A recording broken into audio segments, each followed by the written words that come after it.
બાળમિત્રો, સત્સંગ દીક્ષા અધ્યયનના ક્લાસમાં આપ સર્વેનું સ્વાગત છે.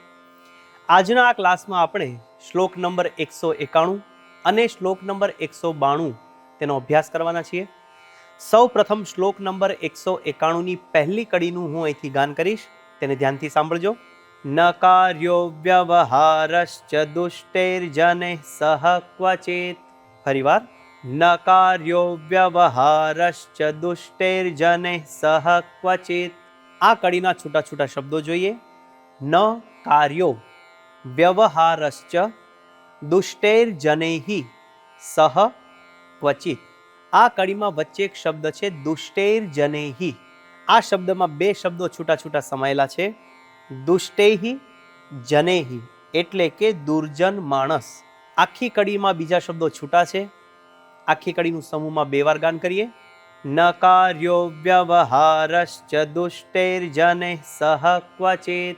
ફરીવાર, ન કાર્યો વ્યવહારશ્ચ દુષ્ટૈર્જનૈ સહ ક્વચિત. હવે શ્લોકની બીજી કડીનું હું અહીંથી ગાન કરીશ, ધ્યાનથી તેને સાંભળજો. દીન જનેષુ ભાવ્યમ ચ સત્સંગિભિર્દયાન્વિતૈઃ.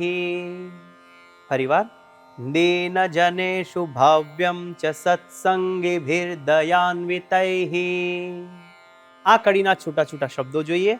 દીન જનેષુ ભાવ્યમ ચ સત્સંગિભિર્દયાન્વિતૈઃ. પહેલો શબ્દ છે દીન જનેષુ. આ શબ્દમાં બે છૂટા છૂટા શબ્દ છે. દીન જનેષુ એટલે કે દીન જનને વિશે. છેલ્લો શબ્દ છે સત્સંગિભિર્દયાન્વિતૈઃ. આખા શબ્દમાં છૂટા છૂટા ત્રણ શબ્દો સમાયેલા છે. સત્સંગિભિઃ દયા આન્વિતૈઃ.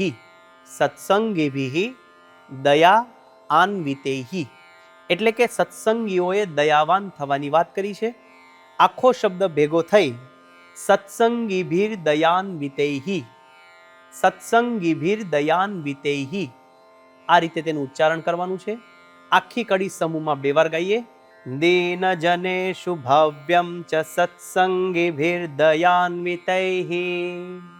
ફરીવાર, દીન જનેષુ ભાવ્યમ ચ સત્સંગિભિર્દયાન્વિતૈઃ. આખો શ્લોક સમૂહમાં બે વાર ગાઈએ. ન કાર્યો વ્યવહારશ્ચ દુષ્ટૈર્જનૈ સહ ક્વચિત. દીન જનેષુ ભાવ્યમ ચ સત્સંગિભિર્દયાન્વિતૈઃ. ફરીવાર, ન કાર્યો વ્યવહારશ્ચ દુષ્ટૈર્જનૈ સહ ક્વચિત. દીન જનેષુ ભાવ્યમ ચ સત્સંગિભિર્દયાન્વિતૈઃ. આ શ્લોકનો ગુજરાતી અર્થ આ પ્રમાણે છે. સત્સંગીઓએ ક્યારેય દુર્જન સાથે વ્યવહાર ન કરવો અને દીનજનને વિશે દયાવાન થવું. તો બાળમિત્રો, આ પ્રમાણે શ્લોક નંબર 191નું ગાન કરી મુખપાઠ કરીએ. હવે આપણે જઈએ છીએ શ્લોક નંબર 192 પર. આ શ્લોકની પહેલી કડીનું હું અહીંથી ગાન કરીશ, તેને ધ્યાનથી સાંભળજો. લૌકિકમ ત્વવિચાર્યૈવ સહસા કર્મનાચરેત. ફરીવાર, લૌકિકમ ત્વવિચાર્યૈવ સહસા કર્મનાચરેત. આ કડીના છૂટા છૂટા શબ્દો જોઈએ. લૌકિકમ ત્વવિચાર્યૈવ સહસા કર્મ નાચરેત. આ કડીમાં બીજો શબ્દ છે ત્વવિચાર્યૈવ. એમાં છૂટા છૂટા ત્રણ શબ્દો છે.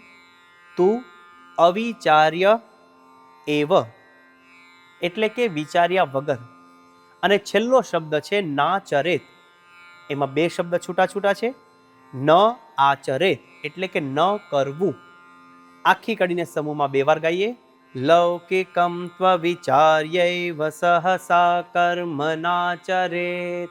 ફરીવાર, લૌકિકમ ત્વવિચાર્યૈવ સહસા કર્મનાચરેત. હવે શ્લોકની બીજી કડીનું હું અહીંથી ગાન કરીશ, તેને સાંભળજો. ફલાદિકમ વિચાર્યૈવ વિવેકેન તદાચરેત. ફરીવાર, ફલાદિકમ વિચાર્યૈવ વિવેકેન તદાચરેત. આ કડીના છૂટા છૂટા શબ્દો જોઈએ. ફલાદિકમ વિચાર્યૈવ વિવેકેન તદ આચરેત. પહેલો શબ્દ છે ફલાદિકમ. એમાં બે શબ્દ છૂટા છૂટા છે, ફલ આદિકમ એટલે કે ફળ વગેરેનો. બીજા બધા શબ્દો તો છૂટા છૂટા છે. આખી કડી સમૂહમાં બે વાર ગાન કરીએ. ફલાદિકમ વિચાર્યૈવ વિવેકેન તદાચરેત. ફરીવાર. ફલાદિકમ વિચાર્યૈવ વિવેકેન તદાચરેત. આખો શ્લોક હવે સમૂહમાં બે વાર ગાન કરીએ. લૌકિકમ ત્વવિચાર્યૈવ સહસા કર્મનાચરેત. ફલાદિકમ વિચાર્યૈવ વિવેકેન તદાચરેત. ફરીવાર. લૌકિકમ ત્વવિચાર્યૈવ સહસા કર્મનાચરેત. ફલાદિકમ વિચાર્યૈવ વિવેકેન તદાચરેત. આ શ્લોકનો ગુજરાતી અર્થ આ પ્રમાણે છે. લૌકિક કાર્ય ક્યારેય વિચાર્યા વગર તત્કાળ ન કરવું, પરંતુ ફળ વગેરેનો વિચાર કરીને વિવેકપૂર્વક કરવું. તો બાળમિત્રો, આ પ્રમાણે શ્લોક નંબર 191 અને શ્લોક નંબર 192નો અભ્યાસ કરી, મુખપાઠ કરી અને મિશન રાજીપો લેવા માટે તત્પર રહીએ. આવતા ક્લાસ સુધી સર્વને જય સ્વામિનારાયણ.